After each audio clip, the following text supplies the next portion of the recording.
The Entrepreneur MBA podcast purpose is to help existing business owners grow their companies past the 10 million in revenue per year benchmark. Here is your host, Stephen Halasnik. Welcome, everyone. My name is Stephen Halasnik, and I'm co-founder of Financing Solutions. Over the last 25 years, I've built 6 companies in the $5 million to $25 million range. And I can't tell you how important it is for businesses to have a line of credit so that they can make an investment in their business, or even for unexpected emergencies. I would tell you over those 25 years, rarely did I not have a line of credit in place. And a lot of times I was so thankful I did, because it was so difficult to deal with banks that both my business partner and I learned that there was a lot of small businesses out there that really needed a backup plan. And that's why we created a really great small business line of credit. Our line of credit program is easy to get in place, inexpensive when used, and costs nothing to set up, making it a great cash backup plan. If you'd like to learn more about our line of credit program, please visit us at fscreditline.com or give us a call at 862-207-4118. Again, that's fscreditline.com, FS as in Financing Solutions, creditline.com. And if you apply today, we will even give you a $250 credit on file. And just remember, the time to set up a line of credit is when you don't need it. So when you do need it, it's ready to go. Today, I'm very excited to be speaking with Veronica Romney. Veronica is a dream team architect helping online entrepreneurs dial in their human resources, develop phenomenal company cultures, and profitable bottom lines. She is a former speaker and trainer for Tony Robbins and Dean Graziosi, and the former chief of mega brand Boss Babe. She's no stranger to the stage and has been in the online marketing world for over 13 years, having been featured in places like Forbes, Inc. magazine, the Huffington Post, and more.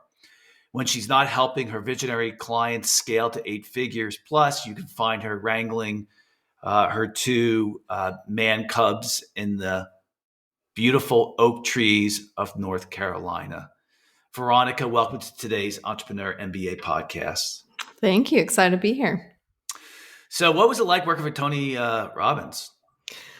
Well, the timing was what was interesting, right? Because I had discovered and found out in December 2019 that out of like 650 applicants that I had made it to top 5 to represent him and Dean Graziosi as a speaker and trainer for them. And then, as everybody knows, like the world shut down March 2020. So physical stages certainly became virtual stages, and we would do multi-day Zoom workshops and trainings and things like that. So a really interesting ride for sure, just because of the container having to drastically change. But it was still, I mean, we transformed people's lives and really helped them turn their knowledge into an actual business that could scale. Good. One of my I had a business coach for 10 years, and I don't know if you know the name Michael Gerber, but Michael Gerber was kind of famous in his day. He's gotten out of style, but he coined the phrase that you should work on your business and not in your business. Mm-hmm. And so she was his second in command. And so it's a little of the symbolism. I'm not saying you were second in command to Tony Robbins, but it was really she was a great coach for me. It really helped me out a lot. So today's topic, turn your Rockstar Doers and strategic thinkers and leaders. Mm-hmm. And I have some really good experience in that as well. I kind of know what you're talking about here.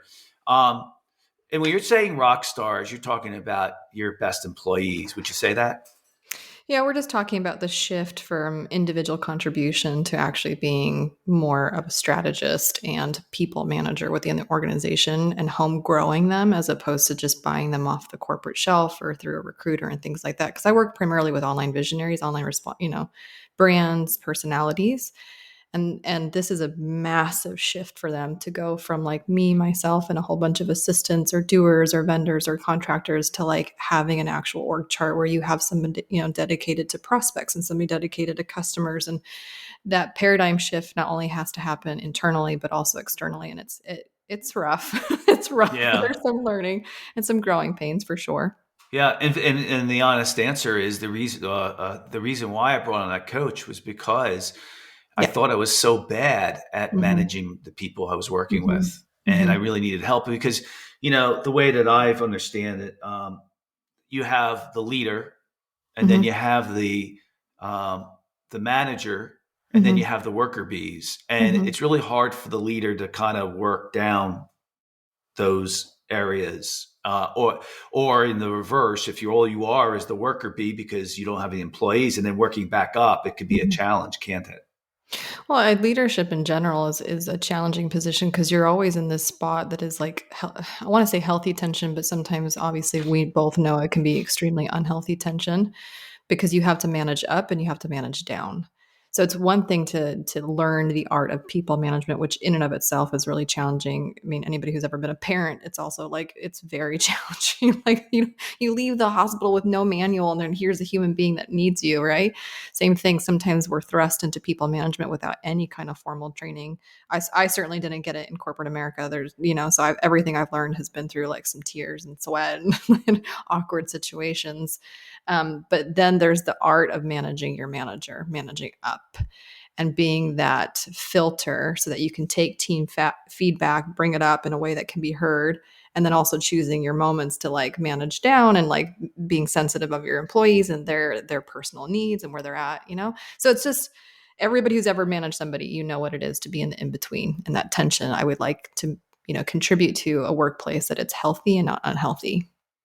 Yeah, and I've had two different scenarios that I think it's important for us to talk about. The second one we'll get to in a second, because it was more about what you alluded to earlier. But the first one sometimes if you're lucky enough, you start off with your company, you hire a few people, and one of them really turns out that you hired a really rock star, and they're really good, right? And unfortunately, sometimes rock stars who are really good come with a lot of problems where they're I think we all know what I'm talking about. Maybe they have a big ego. Maybe they think that they can't do no wrong.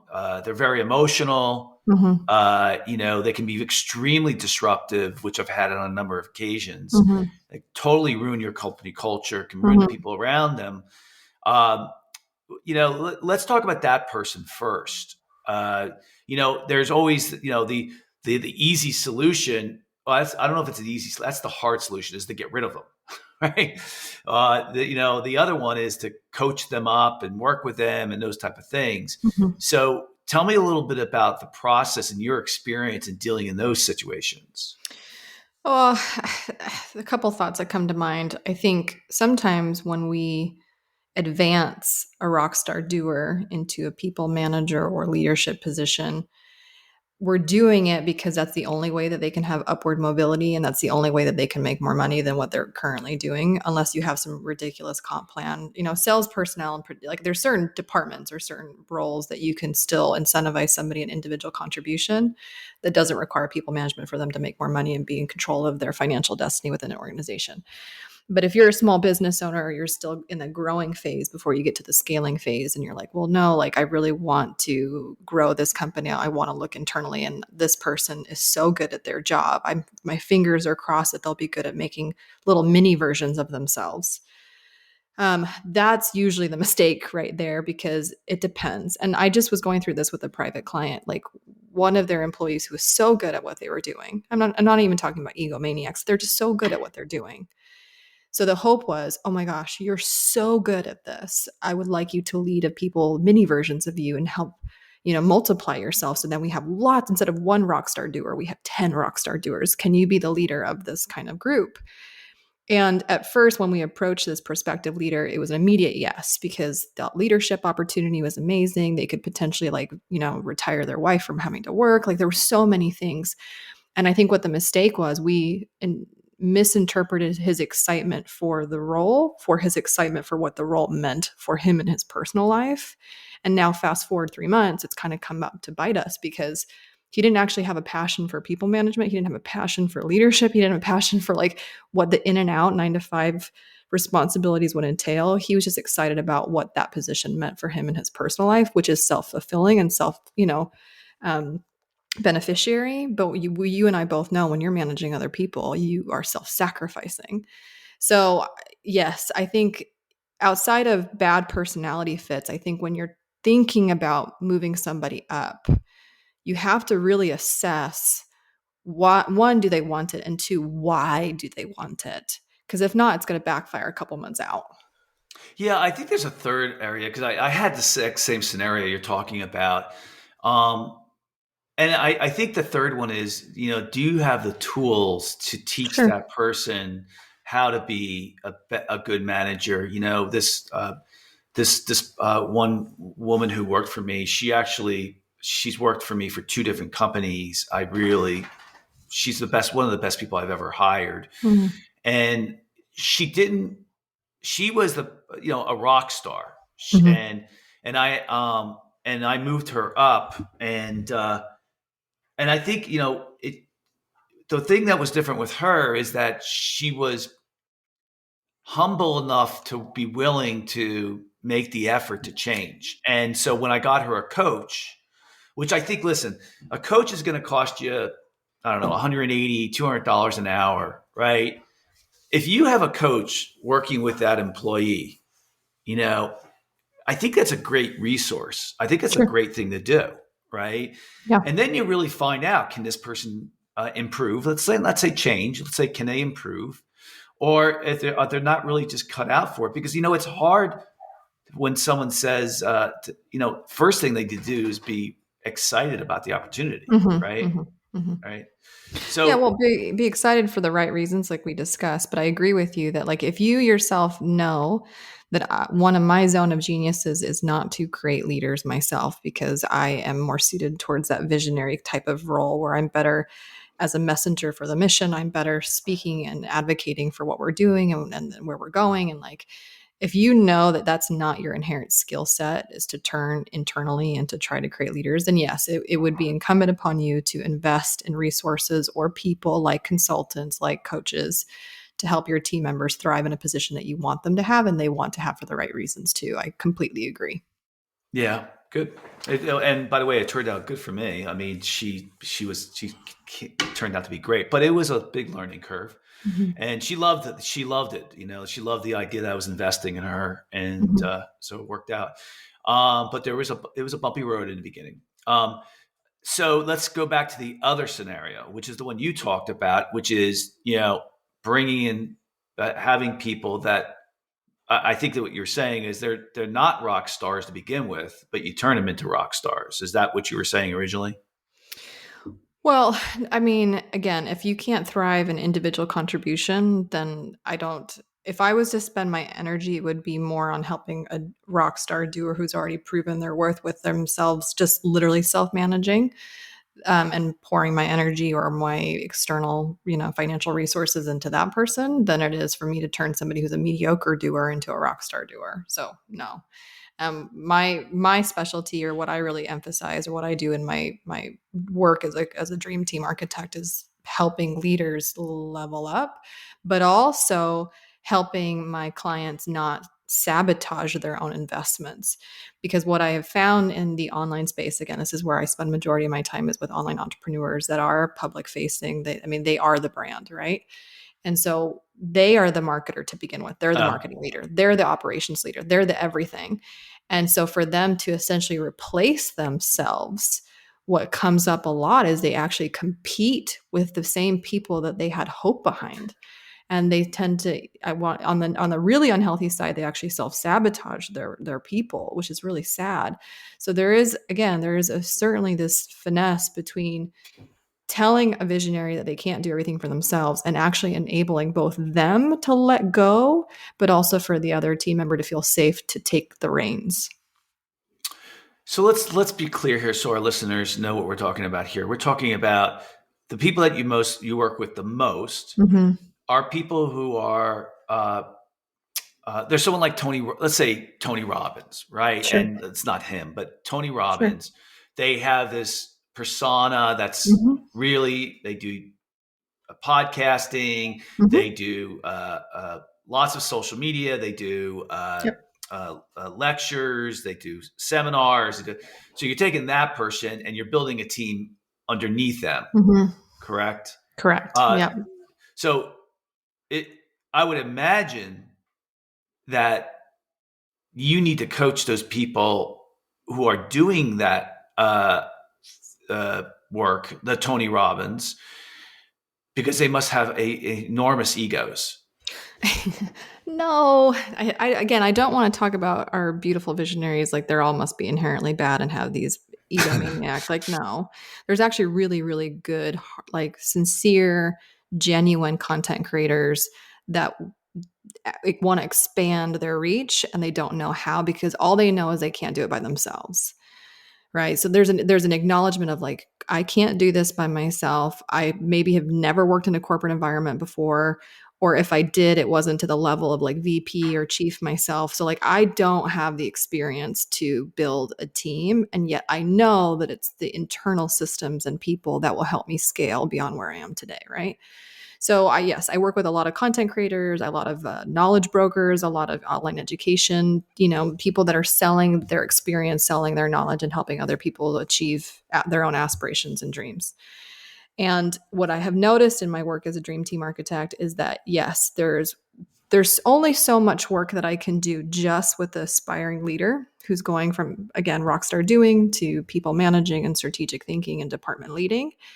And then what I've noticed in my work, it's like I almost have to spend equal amount of energy and time and consulting and coaching with the actual employer themselves because they have to let go and they have to learn how to delegate for the first time and doing it in a way that empowers the other person, not, cuts their legs from underneath them. So when I'm going about my work, it's like I consult two people, not one person, not one person for the same mutual benefit.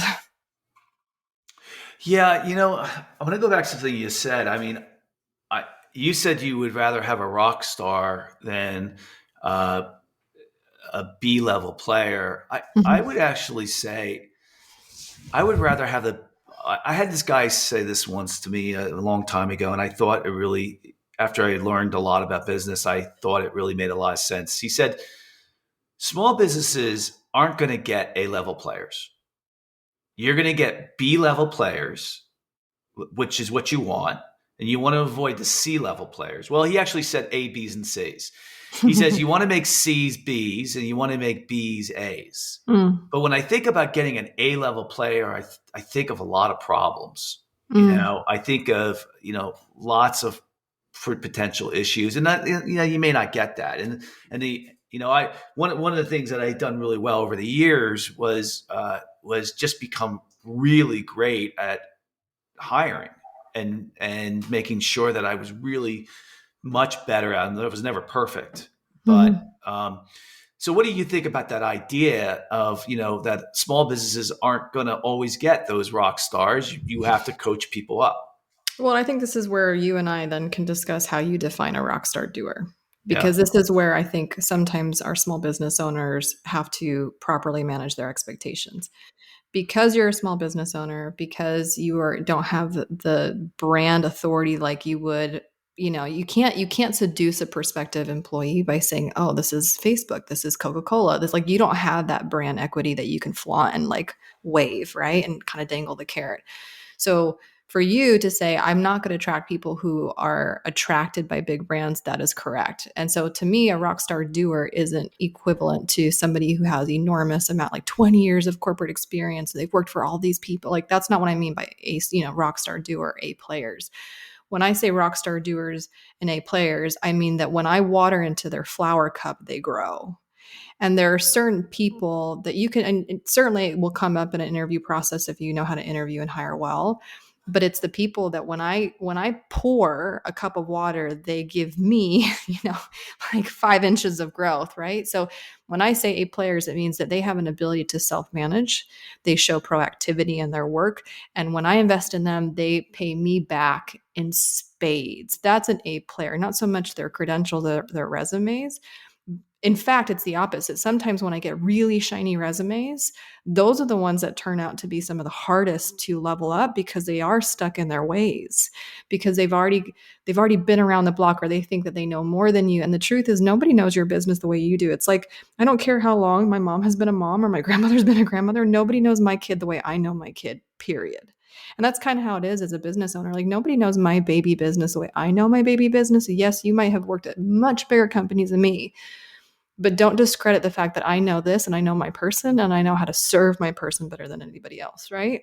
So A players are people not that have shiny resumes and an enormous backlog of experience, but they're just people that when I invest in them, they pay me in spades and their investment back.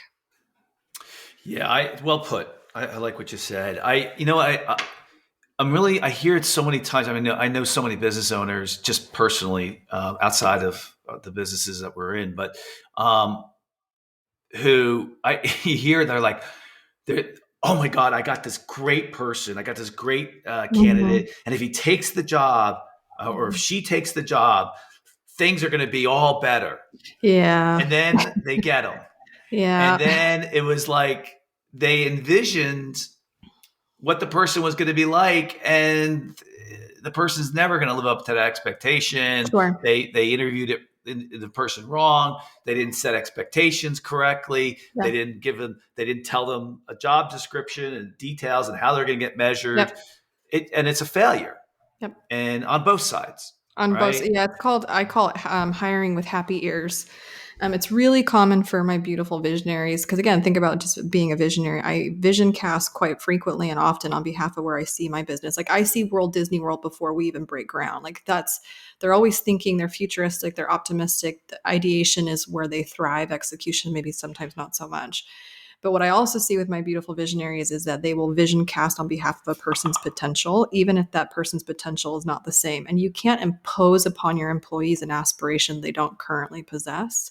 Like you can't aspire for someone else. And I see that a lot. And when it comes up in the hiring process is when I call it happy ears. Like they hear what they want to hear because they start to vision cast for the person and what it can mean for them. And they don't take into account what the person wants for themselves in their future and how saying yes to this opportunity is either going to help them or not help them. Because all the visionary is thinking is, how does this help me?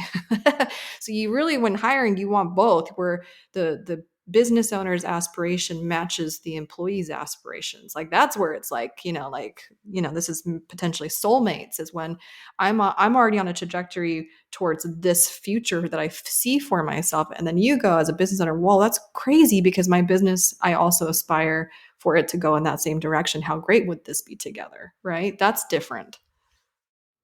Yeah. I mean, I want to share with our listeners like the scenario that I went through. So my second company was a company that got to 6 million, and but I knew it is going to have a relatively short life because we were catching a wave. It was around for about 11 years, and it was my second company. It was really my first company, and it's really where I kind of learned everything.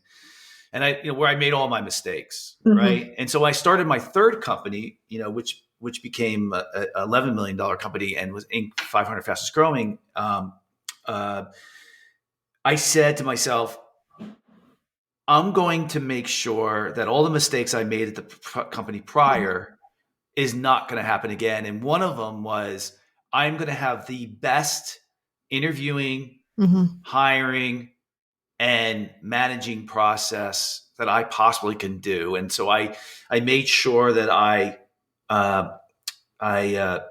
that. I really dived into a lot of books, courses, everything to make sure, and I had the great processes in place. And boy, what a difference, right? I would tell it just one thing, and I'd like to hear Veronica's input on this as well, that once I had really, really defined my culture before the company started, I defined the culture of what I wanted that company to be about. And I hired into that culture. The people that I was able to bring on were so much better. They were so much more in line with what I really wanted my employees to be about. In fact, by the way, one of the first people I hired was that Rockstar that I talked to you about that worked with me for a long time. And so, what are your comments on that? Well, I think company culture is, enormously important. One of my favorite books, her name's Ann Rhodes, and she's a talks a lot about values and how she created the values for like Southwest and JetBlue and phenomenal leader. And she works with executives to kind of lay out really unique core values that are not just like integrity, Yeah. like open communication, right? Like the generic stuff that everybody puts in platitudes they put on the wall, but they don't actually adhere to nor personify in their business, right? So yes, company culture is extremely important. However, I have been in my own personal experience where I have been lured or attracted by really, really beautiful company culture statements and things like that, that when I was interviewing and I said yes, because I'm like, I believe in female empowerment and I believe in self-reliance and I believe in this, and this too. Absolutely. And then when I got into the organization, what we said we stood for, we certainly didn't live up to. So if we told the world we were for female empowerment, but then internally we were actively disempowering our female staff, now we have more than just an integrity break, right? Yeah. Now so many things were like, I as a self-identified rock star, employee myself, I was like, I don't feel congruent with myself. So I think company culture is super important, and I applaud every single listener who is on their website today has company values on it. Like, yes, the harder step, the more important step is the personification and the living of those values through and through, right? Not just like using it to grade somebody in a hiring process. So that would be the only thing that I would add to that, is like, one thing is to have it, another thing is to live it. Well, I completely agree with you. I mean, like, listen, what I said sounds so well, duh. I mean, yeah, you got to have a company culture, but there's a lot more to it than that. You got to not only live it, you got to check in with it with your own employees, making sure you're living that they feel that you're doing it. It's a constant process. I think it's a very fun part of the process of building a company, right? Yeah. It's really, I love execution.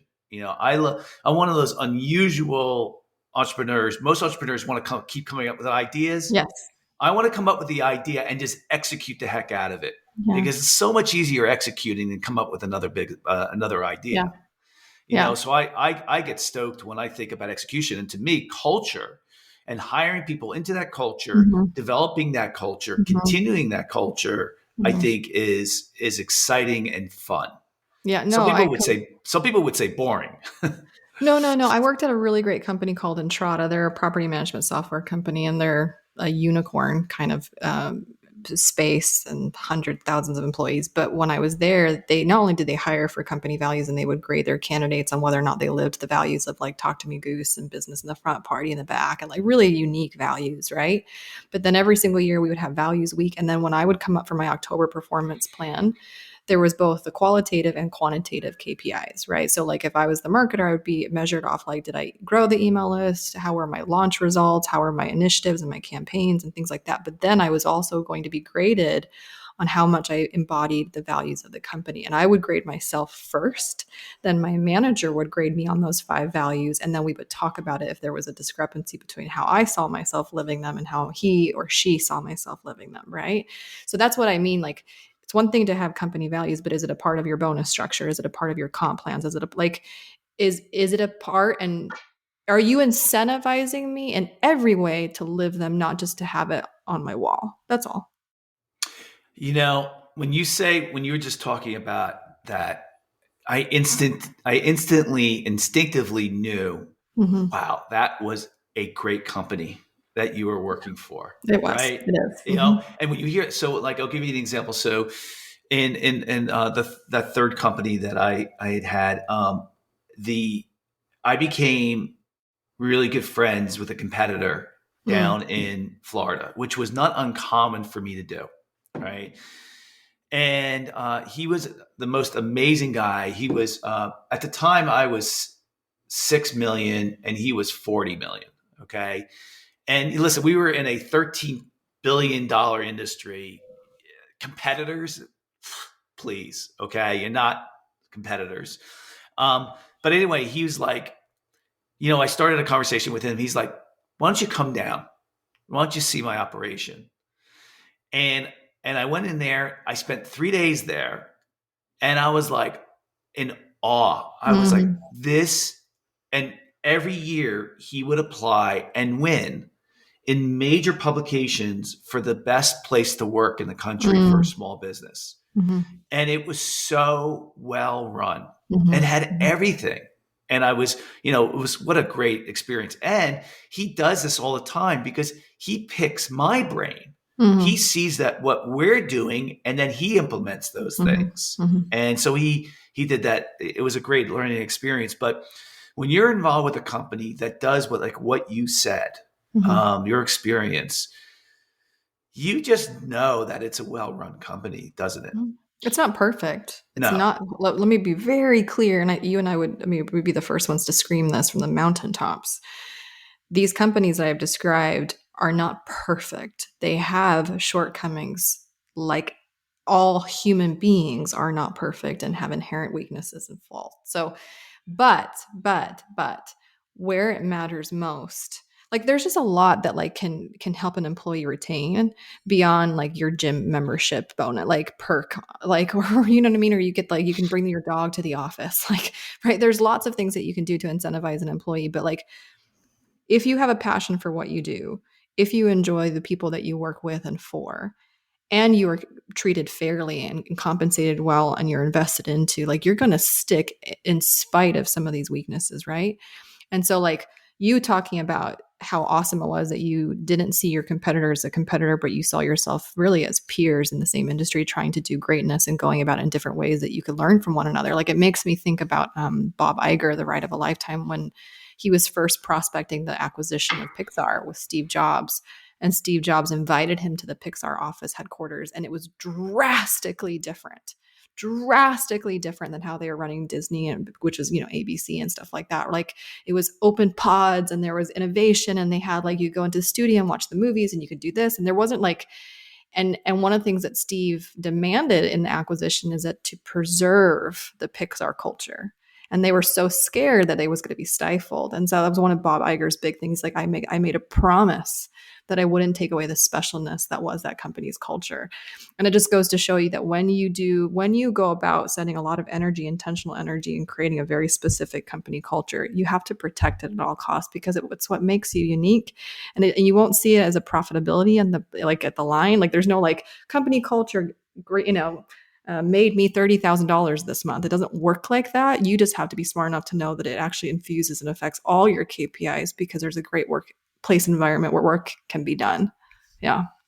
Yeah. On that side, no, talking about imperfection and something that's not perfect. I would never think any company's perfect. Nor would I think any person is perfect. But, not everybody knows that Steve Jobs was one of the worst people to work for in all of corporate America. He was nasty. He would say the worst things to people.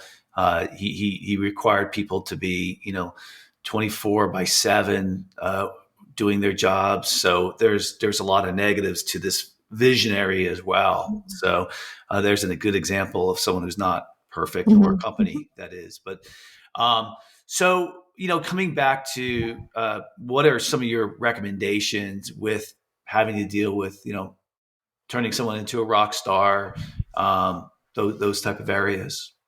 Yeah. So in converting a doer into a strategic thinker and leader, I think it needs to be some level of assessment that, can this person make the jump from being amazing at what they do to being amazing at helping other people do what they do? Right. So there's that initial kind of assessment of can this person go beyond self-management and mastery to the mastery of managing others? Right. So and that's a two-way conversation that I like to have. It's not just me thinking can this person do this? Let me, do they get involved in their community? Are they involved in their church? I'm not looking for that kind of anecdotal evidence. I'm having a conversation with this person, and I'm taking them to a hypothetical window. And I'm tell me what your aspiration is. Tell me what inspires you. Tell me why you like working here. And if in some of that dialogue, not once do they talk about their peers and who they work with and the people, that's where I'm You don't ask somebody, will you be a good people manager? You don't ask that question. You ask a question, and based off their answer, do they mention people? Right? So it's a two-way conversation, but it's also a strategically led conversation as whether or not they exhibit behaviors or exhibit an aptitude for wanting to be responsible for more than just themselves. If that is determined and that is their desire and aspiration, and I see it too, and I think that if I pour into their cup, they'll, grow 5 inches overnight kind of thing.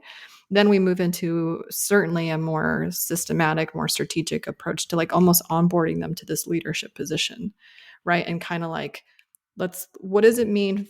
How do you make the transition from your current job description to the job description that is a strategic thinker and a people manager, right? So we got to start going through that and detail going through what does that actually mean and what do I expect as far as innovation as opposed to just reactionary kind of work. So like there is certainly a whole process to go about it beyond just thinking somebody could do it. Yeah, I have a couple of examples to share with you that I think reinforces what you're talking about. And I think the key word here is EQ. And I just, if you're bringing somebody on who's going to be managing other people, it's an old term. I think it's really popular. I think it's still really relevant.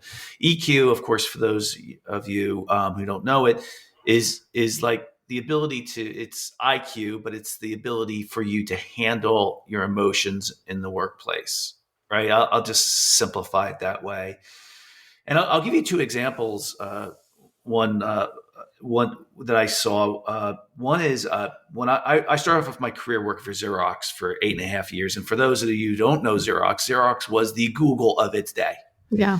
So they were really a great company. I loved working there, talking about really great values and culture. And I loved it. And so I was the rock star to be honest with you. I was the rock star at Xerox. I was one of the top sales reps in the country. There's 5,000 sales reps.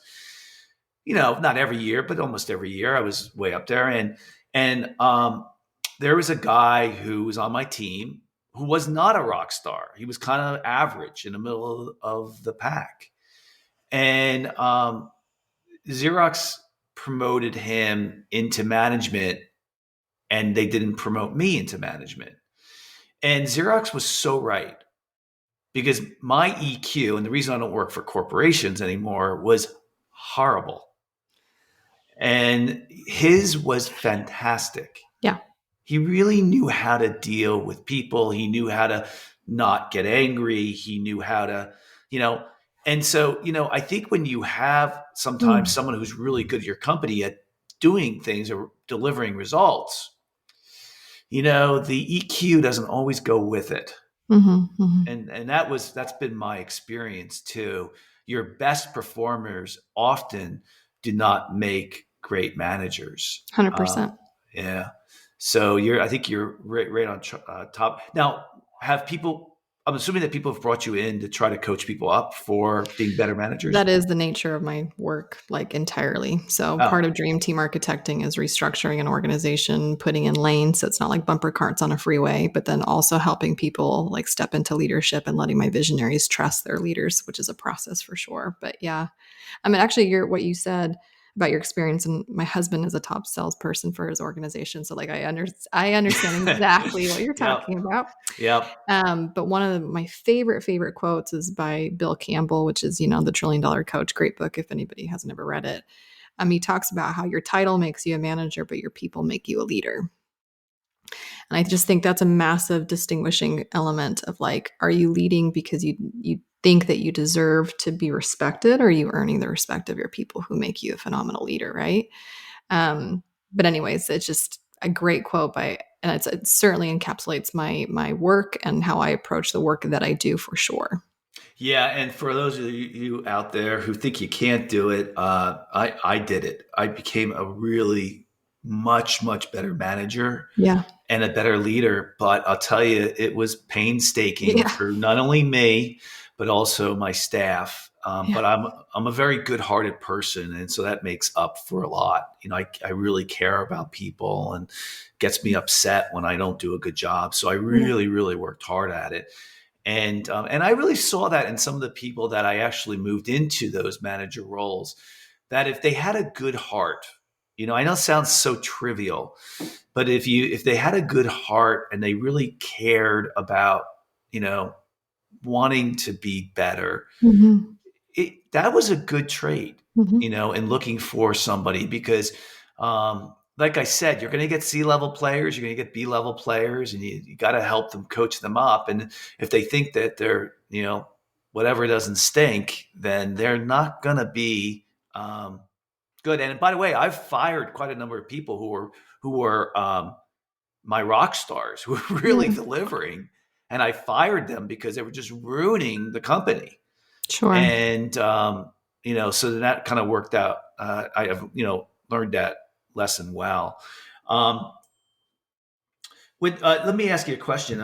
You had said something before that kind of caught my attention. I wanted to ask you which was, have you been asked to coach a rock star, and right off the bat you're like, oh my God, this is gonna be it almost impossible. This is gonna be like you had your instincts, like this is gonna be bad. Yeah, so I this barely just happened. So I just released a program called the Rainmaker Residency, which is basically a marketing leadership development program, but it's a 2-for-1. So it's like half MBA of marketing leadership and half of a mastermind experience. But I built it so that it was basically a 2-person program. It demands and requires that the visionary is participating, and so is my Rainmaker, aka my marketing leader. But part of taking these people on board, it was an application process, and I would have to interview both. I would interview the visionary, and I would interview the Rainmaker as to like, why do you both want to be a part of the program?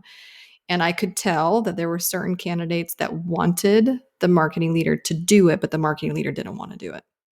It was like, and again, it goes kind of back to what I was saying earlier. It's like that wasn't their personal aspiration. They were being imposed upon Uh, because that's what the vision is. So, like, when I say desire and matching of aspirations and intentions is important, I really mean it. And so for this example, there were certain people that applied for the Rainmaker residency that I denied because they were not both on the same page as to the future of this collaborative experience. It's a relationship. You can't force somebody to date you. Like yeah. they both have to want to do this together.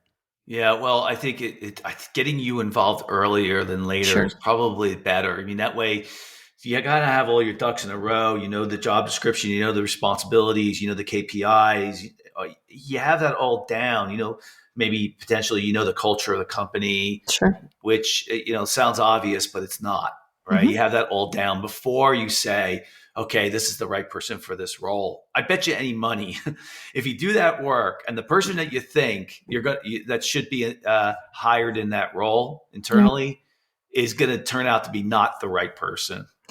I don't disagree with you. A lot of my power hours or a lot of my time early on when I'm meeting with prospective clients is actually specifically assessing their teams to see if they have the right people in the right seats. And again, I'm really trying to field out for happy ears. I'm trying to make sure that you have to read in EQ, right? You have to read in between the lines, and yeah, it's sometimes we vision cast for what somebody could be and not acknowledge what they are, and that is where I see a Yeah. lot of the pain and disappointment and sadness. Yeah. Yeah. Well, it's not the fun part of running a business. Yeah.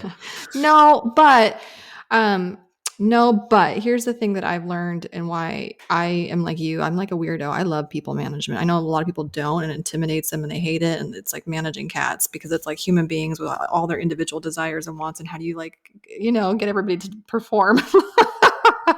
But I love people management and I've always taken it really seriously that my employees, my team members spend more time with me and my care than they do with their families. And so if I want them to show up powerfully in their families, if I want them to show up happy at the dinner table and present with their children, then I can't make their work environment hell. And so it's always meant a lot to me to be in a position that I can control somebody's 9 to 5 or 8 to 5 and to do so that they show up powerfully and they're not 9 to 5, because for me, family is everything. And so it's part of what drives me in the work that I do is making sure that my visionaries don't have to take workcations, that they can be present for their families and that my team members and my client staff, that they show up powerfully in their families when they're not at work too. Yeah. The other thing I would add too is you can't go from 0 to No, 180 overnight. You no, just can't do it. It's just no. this is a lot of work, and you Yeah, have to making sure the business is profitable. yeah. Then you get to do a lot of this other stuff. And I'm not saying that you do that in that order. But Yeah. it's not easy. But when you get more experience at entrepreneurship, you realize, I think what you said, Veronica, and that it's the people that really make a big Mhm. difference, not in just how proud you are of what you do. Um, the profit is almost, in some reports, after that starts to really take care of itself. It's the people that you really feel the best about. And when you say, oh, when I look back at what I did, although I would tell you, Veronica, I would tell you the last two companies that I still own right now, not the last, I own four, but two of them, I have a business partner who's very successful as well. And we both said we want a company with as little employees as we possibly can. And so even though we're both good at it, we just said, going forward, we just want a small footprint, and we've been able to do that. So, Yeah, and I think that that's a really, I applaud you both. I think that's a really valiant question to ask yourself because do you want a growing company that is small and agile and intimate? Or do you want a scaling company that can become impersonal and is certainly more work? So I think a lot of people, a lot of ambitious entrepreneurs aspire to be a scaling company with yep. hundreds of employees and millions of dollars. And then when they start to get into it, they're like, whoa, whoa, whoa, whoa. Like, whoa, this is not what I thought it would be. And it's like, correct. It's certainly not what it is or what it seems to be. It's one thing to say I want 100 employees, another thing to get to 100 employees, to your point. And so to recognize that I am the kind of person that loves people, but I thrive more in intimacy and agility and that small kind of container and small work family, then kudos to you because there's nothing wrong with that. I wish people were more honest about that. Yeah, and it's worked well. It really Yeah, has. I own two $25 million companies, and we have hardly any employees. So it's and we're certainly we're certainly happier. sure. So anyway, all right, good, Veronica. Well, it was great talking with you. Really interesting conversation. I'd like to thank Veronica Romney for coming on today's podcast. And if you like today's podcast, please feel free to share it with a friend. And also subscribe on your favorite podcasting app. And of course, if you're looking for a line of credit for your business, you can call us at 862-207-4118 or visit our website at fscreditline.com. Veronica, if anybody wants to get in touch with you, how would they go about doing that? Yeah, it's just veronicaromney.com. And if you're big on social media, I'm V Romney everywhere. Yep, and it's Romney for all Correct. those out there. And if our listeners are interested at all, I tweet almost daily about life as a business owner at S Halasnik, which is my name. It's SHALASNIK. I want to thank all of our listeners for listening. The Entrepreneur MBA podcast has become extremely popular, and I think the takeaway from today is we are all people. We're all part of this world together, and we all need to be better. We need to be better managers. We need to be better leaders. You're doing this more than just for the money. And I Mm. think, treating people the right way. If you don't do that, well, let me tell you, this whole idea about being an entrepreneur is going to come crashing down on you. Take a stand to make yourself better. You'll feel better about yourself, and so will your employees. Everybody have a really great day. Get out, enjoy the weather. Summer's coming soon.